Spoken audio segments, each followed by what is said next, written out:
Ёмушка, ты такой отличный суп приготовила. Янь да сов, Ёмушка, приятного аппетита. Тебе, конечно, ничем аппетит не испортишь. Но ты знаешь, что этот супчик-то с прошлой недели у меня, Ёма. Так даже вкуснее. Я, кажется, мышиный хвостик выловила. Ну ладно, ешь.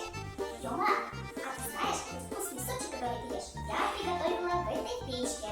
А в твоей избушке на курьих ножках такого нету. Как нет, есть.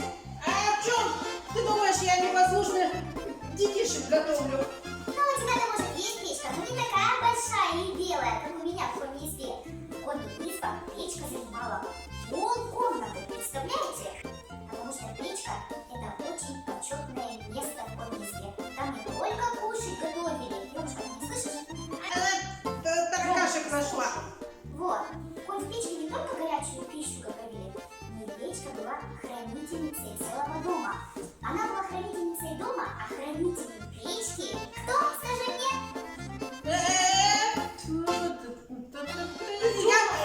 Слушай, помнишь сказку про этого, который на печи лежал? Наверное, его. Ну, Ёма, я думала, что ты моя подруга, ты меня видела.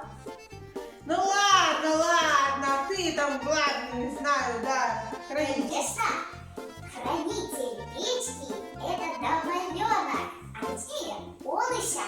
Вот это я, Олыся, я охраняю печку, а печка охраняет всю избушку от злых духов. Представляешь, Ёма? Что-то меня она не выгоняет. Ну, потому что ты ко мне выступишь, а ты не совсем злая. Ёмушка, ты боишься духов? Ой, ну смотря каких. Вот, например, недавно леший мне ноги у избушки оттоптал. Ну, и дальше? Но вот я за ним бежала, да ругала. Вот таких я злых не люблю. Знаешь, я тебе дам сейчас совет. Если к тебе в следующий раз в избушку затопи печку камням, вытащи потом полено, И зажарь их. тебе бы все зажарить и съесть, Ёма. Ты вытащишь это горящее полено и проведи так по избушке. Вот этот дымок, который будет исходить от полена, вот этот дымок, ты понимаешь, слышишь меня? Он изгоняет нечисть. Вот видишь, какая печка полезная вещь. Да, молодец, печка. Жареного таракана будешь? Фу, да, иди ты своих тараканов ешь. Я нормальную кашу себе подготовлю.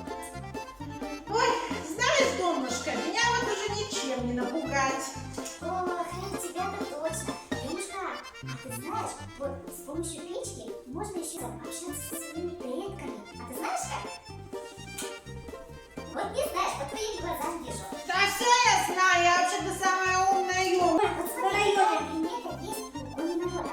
Когда они топят печку, и если из печки выскочит маленькая искорка, то это значит, предки дают знак, что скоро в этой семье будет радостное событие или радостная новость. Я думала, будет пожар, если искры из печки летят. Это тоже верно. Нужно быть осторожнее. Раз печка большая, да и опасностей тоже много. Но будьте аккуратнее, друзья. Ну что, наелась?